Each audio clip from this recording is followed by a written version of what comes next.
ৰাতিপুৱা শুই উঠি চাহত খোহা মাৰি পেপাৰ পঢ়ি একেই খবৰ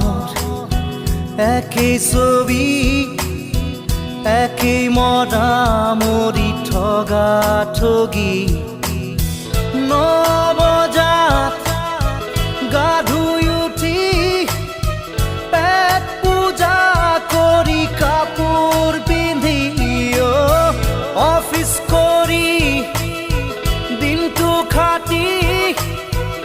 আবেলি ঘূৰি আহোঁ চুচৰি আমি যেন যন্ত্ৰ একো একোটা যন্ত্ৰ